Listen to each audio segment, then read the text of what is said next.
In this chapter, we will examine the 5 themes of Latin America. Specifically, we will describe the relationships among elevation, climate, and agricultural production, especially in tropical highland areas, major environmental issues and how they are being addressed, demographic issues such as rural to urban migration, urbanization, smaller families, and immigration, cultural mixing of European and Amerindian groups where Amerindian cultures thrive today, Latino culture through immigration, sports, music, and television, the Iberian colonization and how it affected the formation of today's modern states, major Amerindian groups today and their efforts towards territorial and political recognition, major trade blocs and how they are influencing development, significance of primary exports in agriculture, minerals, wood products, and fossil fuels, important energy sources and how they have shifted since 1970,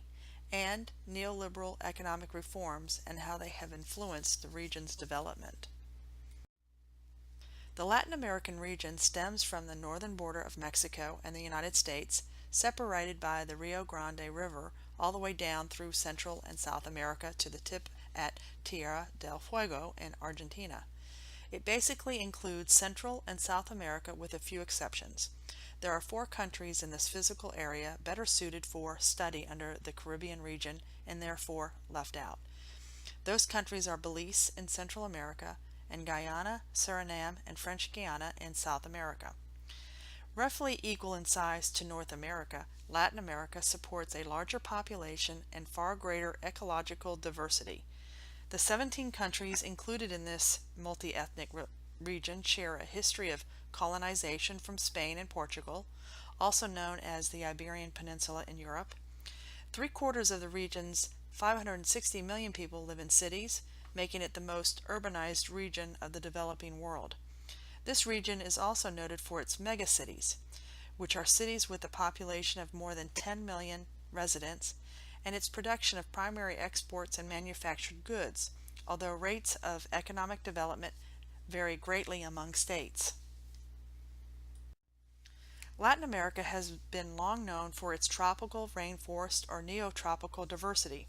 The term neotropics is used to describe the tropical region that extends south, east, and west of the Mexican plateau, or simply stated as the tropical ecosystem of the Western Hemisphere. The neotropics in Latin America is located around the Amazon basin and extends into the countries of Brazil, Bolivia, Peru, Venezuela, Ecuador, and Colombia, and is often referred to as the Amazon rainforest. The Amazon rainforest is often referred to as the lungs of the world. Latin America also has a long and narrow mountain range called the Andes. Beginning in the northwestern Venezuela and ending in Tierra del Fuego, the Andes are relatively young mountains that extend nearly 5,000 miles along the region's western coast. Due to the violent and complex origins of the Andes, many rich veins of precious metals and minerals are found here. The initial economic wealth of many Andean countries come from mining silver, gold, tin, copper, and iron. Of special interest is the treeless high plains of Peru and Bolivia called the Alto Plano. The floor of this elevated plateau ranges from 11,800 feet to 13,000 feet in altitude and has limited usefulness for grazing. The photo shows the picturesque Laguna Canapa in Bolivia with the Andean peaks towering in the background. The high and windswept land is home to many Amerindian peoples. Please pause the video and answer the following.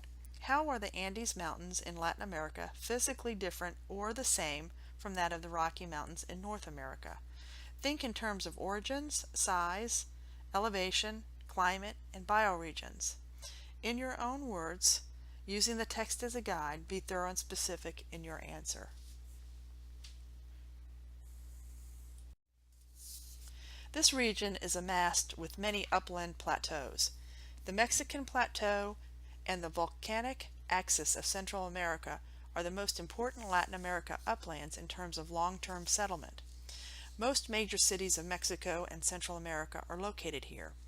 In the southern end of the plateau, the area contains several flat-bottomed basins suitable for agricultural production. The photo shows a variety of agave grown in Jalisco that is used for the country's tequila production. Tequila, a traditional drink in Mexico, has a growing export market. The shields are also distinguishable features in the region. These are large upland areas of exposed crystalline rock that are similar to upland plateaus found in Africa and Australia. The two shields in this region are the Brazilian shield in the east and the Patagonia shield in the south. This region has one of the longest rivers in the world, the Amazon, and has three great river basins, the Amazon, Plata, and Orinoco. The map shows size and location information on each basin. It also shows the location of dams and dams under construction. Hydroelectricity power has become extremely important in recent years to satisfy the growing energy demands of the Brazilian people. However, there is much controversy surrounding the development of these dams. They are built usually at the cost of the sensitive ecosystems that lie within. The Amazon basin covers 6 million square kilometers, including portions of 8 countries, but the majority of the basin is within Brazil. The Amazon is the largest river system in the world in terms of volume of water and area. It is currently experiencing a boom in dam construction to provide for Brazil's energy needs. The Plata Basin drains nearly 3 million square kilometers across 5 countries and is intensely farmed. It also contains Latin America's largest hydroelectric dam, Itaipu. The Orinoco Basin is shaped by Venezuela and Colombia, covering nearly 1 million square kilometers. The climate of Latin America is just as diverse as its landscape. Latin America includes the world's largest rainforest, denoted as AF, and driest, denoted as BWH, as well as nearly every other climate classification. Latitude, elevation, and rainfall play important roles in determining the region's climates. Note the contrast in rainfall patterns between humid Quito and arid Lima. Please pause the video and study the map of the climates and climographs in this region. There are no questions to answer, but I would like for you to get an overall sense of why the climates may play an important role in the settlement, agriculture, and economies of this region. Attitudinal zonation is the concept that is used to explain the difference in temperatures and vegetation at different elevations on a mountain. In the diagram, it shows the different zones for this region and how each zone can be utilized for crops and animals. The zone closest to sea level up to 3,000 feet is the Tierra Caliente, which literally means hot land. The next is Tierra Templada, from 3,000 feet to 6,000 feet, which means warm land. The next is Tierra Fria, from 6,000 feet to 12,000 feet, which means cold land. And the last zone is the Tierra Helada, which means frozen land, from 12,000 feet to approximately 15,000 feet, which means frozen land.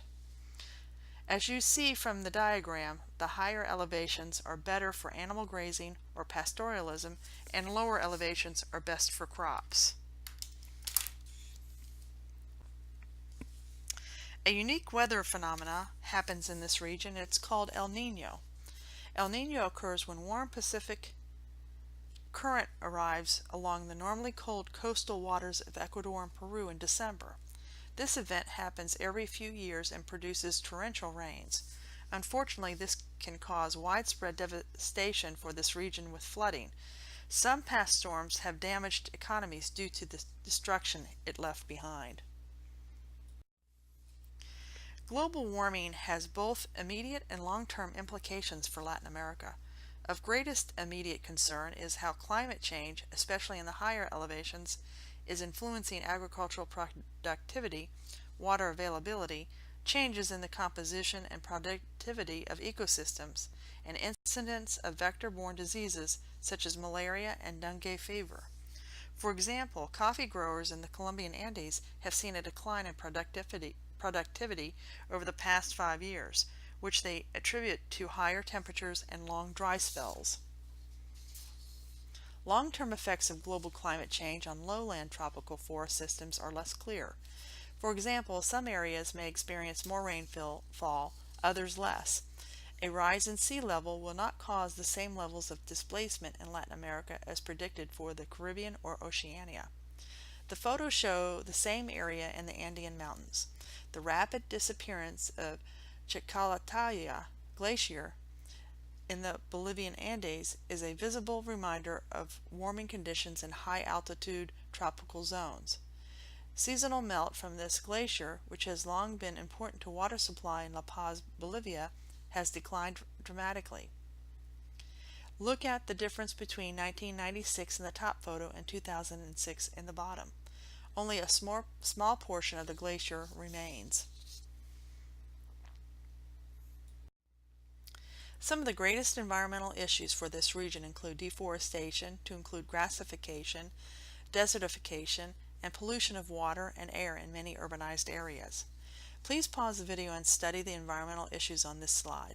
There are no questions to answer. As you are reviewing the issues, think about the effects these may have on future settlement patterns in this region.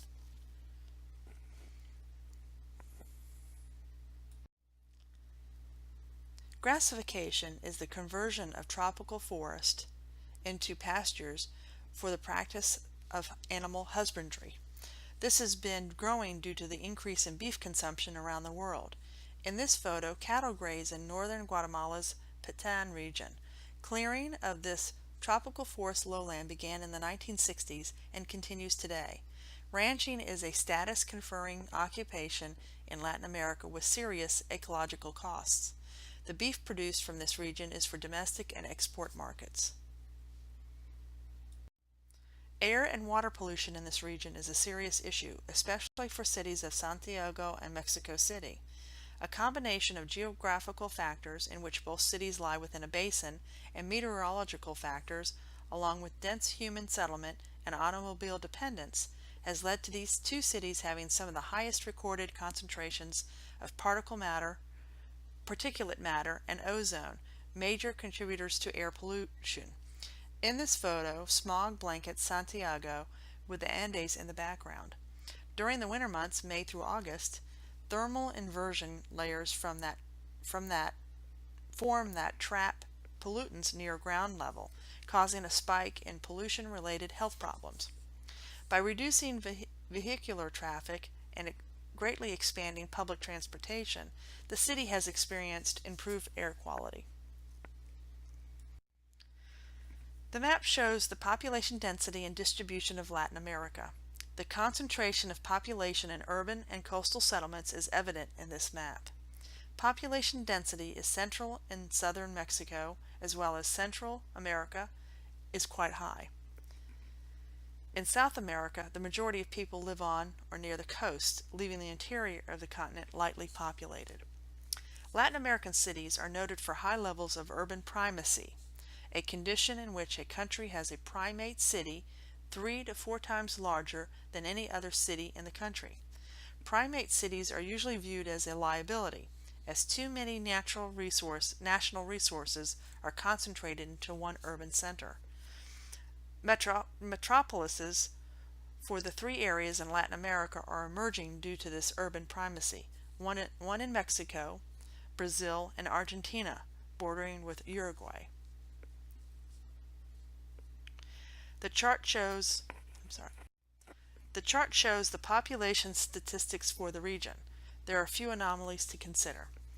Please pause the video, study the chart, and answer the following. What inferences can you make about El Salvador? And B, the percent urban for the entire region. In your own words, using the text as a guide, be thorough and specific in your answer.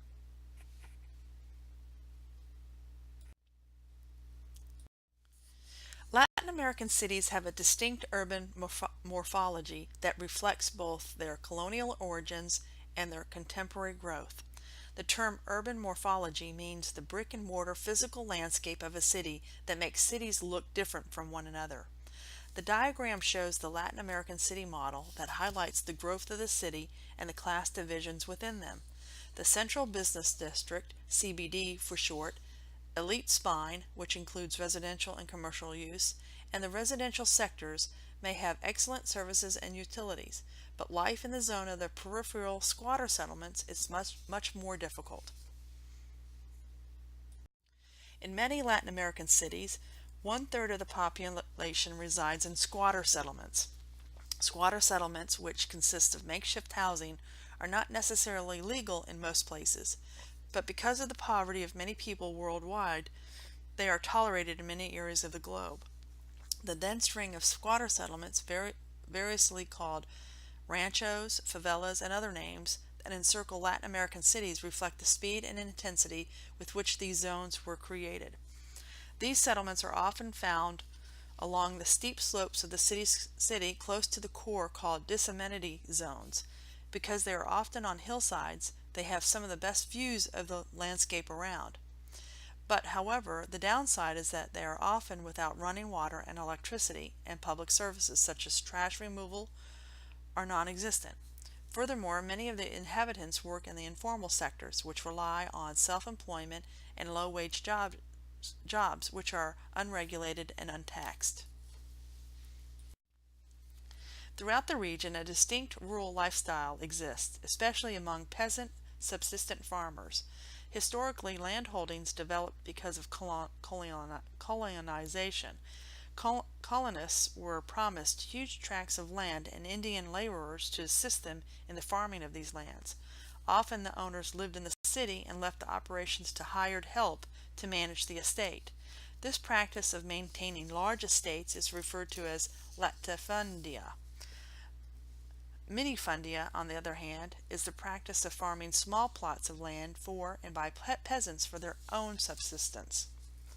Much of the turmoil in the 20th century Latin America surrounded the issue of land ownership, with peasants demanding its redistribution through the process of agrarian reform. Unfortunately, many of the reform solutions met with tensions and civil unrest. Eventually, the path chosen by most governments was to make frontier lands available to land-hungry peasants. The expansion into agricultural frontiers served several purposes: providing peasants with land, tapping unused resources, and shoring up political boundaries. The photo shows the small gold mining town of Mazuco, Peru, that is part of the resource boom that is bringing in settlers and bringing down forests. This community is also served by the new interoceanic highway connecting Brazil and Peru. Latin America has seen rapid growth in the 1960s, 70s, and 70s due to high fertility rates and increasing life expectancy. In the 1960s, for example, a Latin American woman typically had 6 or 7 children. Today, that trend has been cut in half, mainly due to the rural to urban, which families tend to have fewer children and women entering the urban workforce. In addition to the natural increase, waves of immigrants into Latin America and migrant streams within Latin America have influenced population size and settlement patterns. This map shows the major Latin American migration flows. Internal, interregional, and international migrations have opened frontier zones and created transnational communities. Over the past 2 decades, the flow of Latin Americans to the United States have grown. In 2010, the U.S. Census Bureau estimated there were 50 million people of Hispanic ancestry in the United States. Most of these people either were born in or have ancestral ties to Latin America.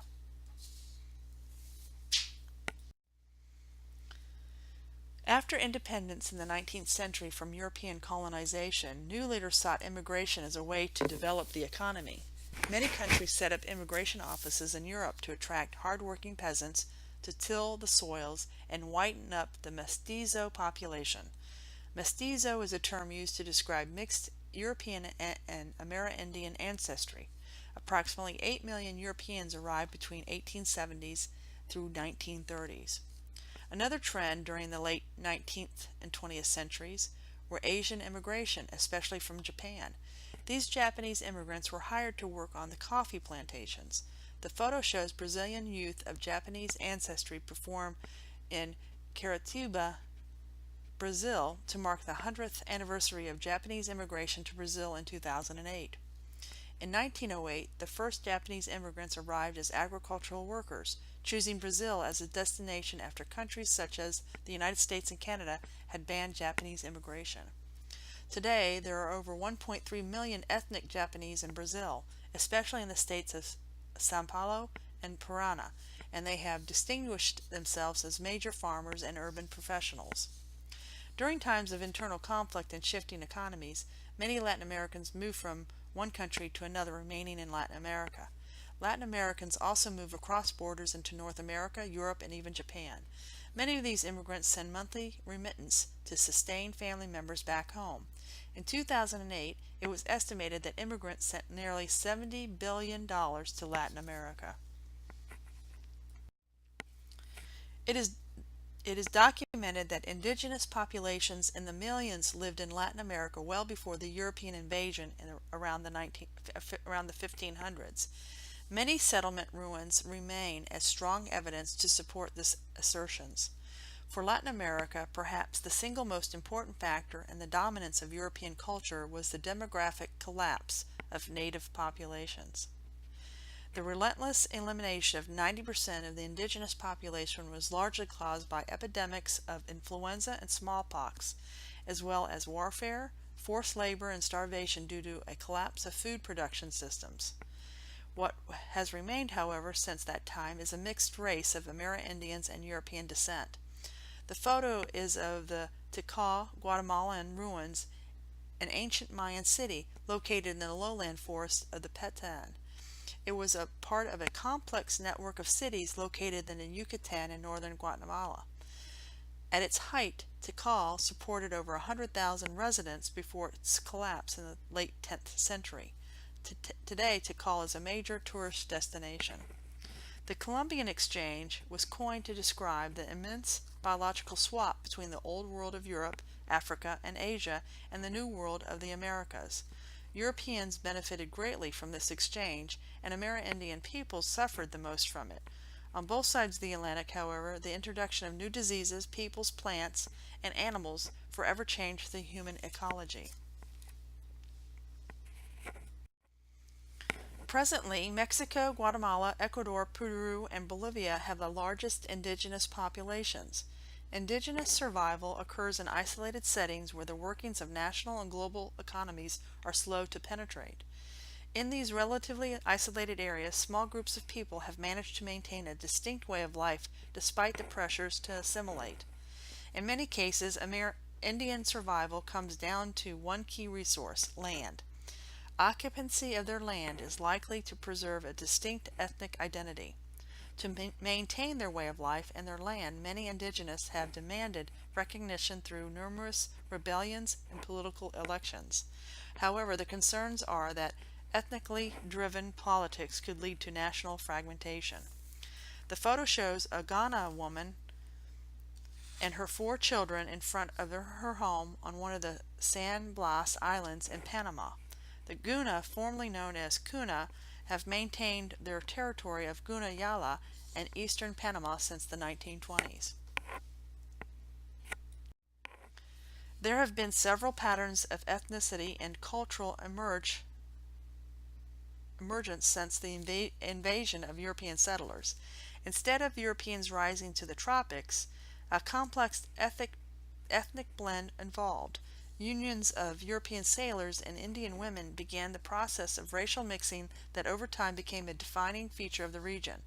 An elaborate classification system was constructed to distinguish emerging racial castes. However, this collapsed after generations of intermarriage, and 4 broad categories emerged that are used today. Blanco, which is of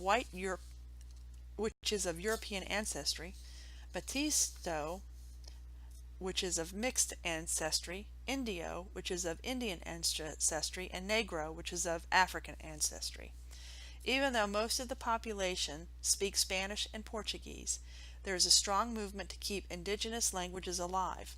In Bolivia, it took a constitutional amendment in the 1990s to legalize native language instruction in primary schools and to recognize the country's multi-ethnic heritage. More than half the population of Amerindian and speak indigenous languages. Another pattern that emerged was in regards to religion.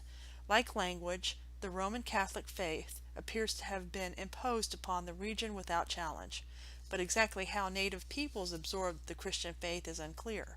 Throughout Latin America, syncretic religions or blends of different belief systems enable pre-Hispanic religious practices to be folded into Christian worship. Please pause the video and answer the following. How are the indigenous Amerindian population in Latin America similar and different to the Native Americans of North America?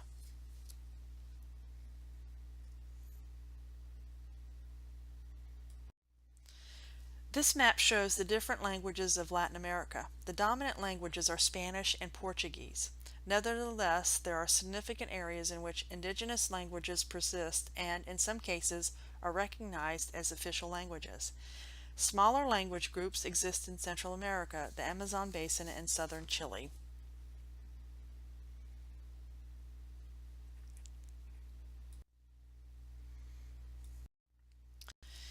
The vivid and diverse Latin American culture is widely recognized throughout the world.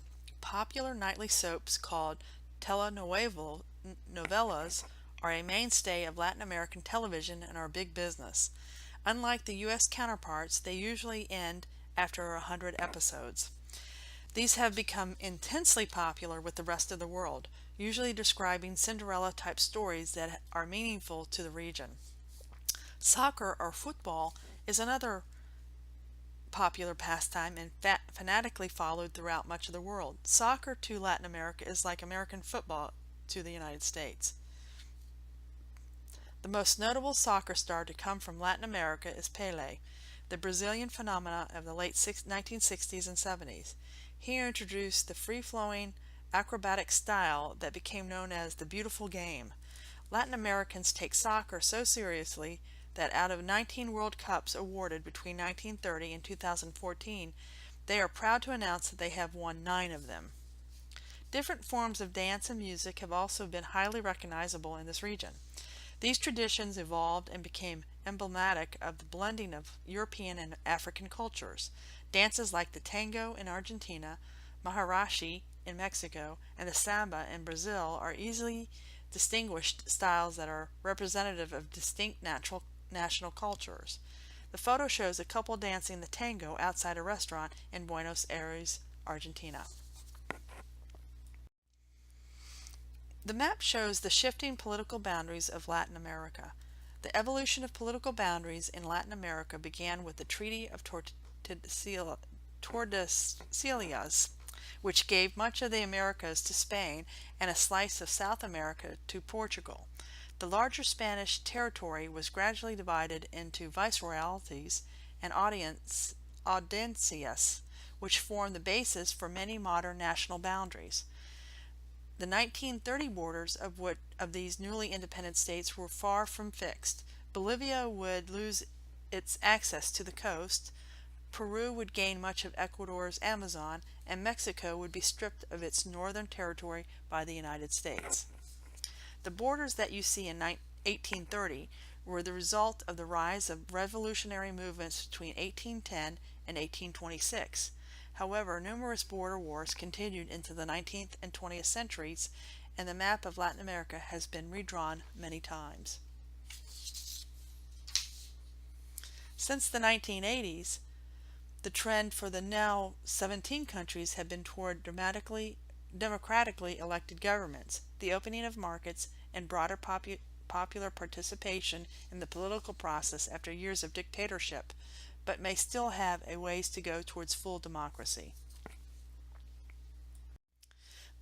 Latin America has a few national organizations, such as trade blocs, which are governing bodies that include several states, and subnational organizations, which are groups that represent areas or people within a state and have both a positive impact and a destabilizing impact on the region.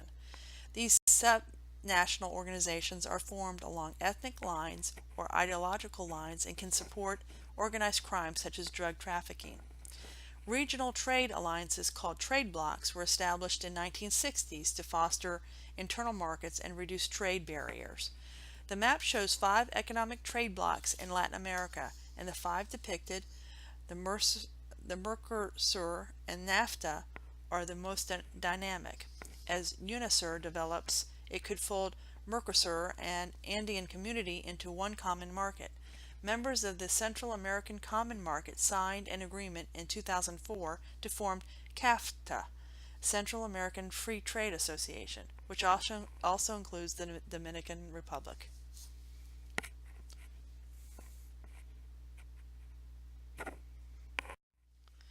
Please pause the video and answer the following. How could the growth and strength of trade blocs impact how Latin America functions as a region? In your own words, using the text as a guide, be thorough and specific with your answer. Insurgencies and drug trafficking is a major problem in Latin America. Guerrilla groups such as FARC in Colombia have controlled large territories of their countries through the support of these loyal to the cause, along with theft, kidnapping, and violence. Drug cartels and gangs in states as diverse as Mexico, Guatemala, El Salvador, Honduras, and Brazil have been blamed for increases in violence and lawlessness.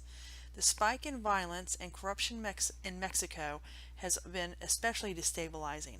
Unfortunately, drug trafficking is big business and hard to stop. This map suggests the major areas of influence of Mexican cartels in 2011. Cartel influence is fluid and groups often compete for territories. Los Zetas and the Sinaloa cartels control the drug trade in large swaths of Mexico, and their influence crosses into Central America as well. Most Latin American economies fit into the broad middle income category set by the World Bank. Clearly part of the developing world, Latin American people are much better off than those in sub-Saharan Africa, South Asia, and most of China. Still, the economic contrasts are sharp both between states and within them. The economic powerhouses of the region are the two largest countries, Brazil and Mexico, with Brazil having the sixth largest economy in 2011 based on GNP. The region has also seen a tremendous reduction in extreme poverty, which dropped from 22% in 1999 to 12% in 2008. Please pause the video and study the chart. There are no questions to answer, but gain a sense of which countries surface to the top as clear winners. During the 1960s, economic development seemed promising, whereas agricultural production increased and international loans spurred infrastructure development. However, during the 1980s, the economy took a turn for the worse. Debt, currency devaluation, hyperinflation, and falling commodity prices all undermined the economy, forcing the region to re-examine their development strategies. And by the 1990s, most Latin American governments radically changed their economic development strategies with neoliberal policy reforms. Neoliberalism emphasizes privatization, direct foreign investment, and free trade. Although successful with poverty reduction and growth, these neoliberal policies were highly unpopular with the masses and were criticized as benefiting a minority of the people and not addressing the region's long-standing problem of gross income disparities. Maquiladoras Mexican assembly plants were a good example of the foreign direct investment of neoliberal policies. The United States built these assembly plants near the border and employed local workers at cheaper rates to assemble components for the U.S. market. These plants have hired over 1 million people, mainly women, but recently they have been moving these jobs to East Asia due to increasing wages paid to Mexican workers. The upper left photo shows Mexican maquiladoras workers. These women manufacture car radios for Delco Electronics in Matamoros, Mexico. Latin America also has a substantial informal sector. Street vending is a common economic activity of the informal sector. The photo on the right shows a Peruvian street vendor selling vegetables. Since the 1960s, the trend in Latin America has been to mechanize agriculture and expand the range and crops produced. The photo on the bottom shows soy production in Brazil. This farm embodies the large-scale industrial agriculture that has transformed much of South America into one of the world's largest producers and exporters of soy products. Please pause the video and answer the following. What is the controversy surrounding the maquiladoras today? In your own words, using the text as a guide, be thorough and specific in your answer. Latin America's energy mix has changed considerably since the 1970s. 40 years ago, 60% of the region's energy was supplied by oil and 20% by wood fuel. By 2010, the region's energy was more diverse and cleaner, most notably in the growth in natural gas, hydroelectricity, and biofuels. That said, Latin America's energy consumption has also increased fivefold from 1970 to 2010 due to population increase, urban growth, improved transportation, and greater economic activity. This chart shows the energy mix in 1970 as compared to 2010.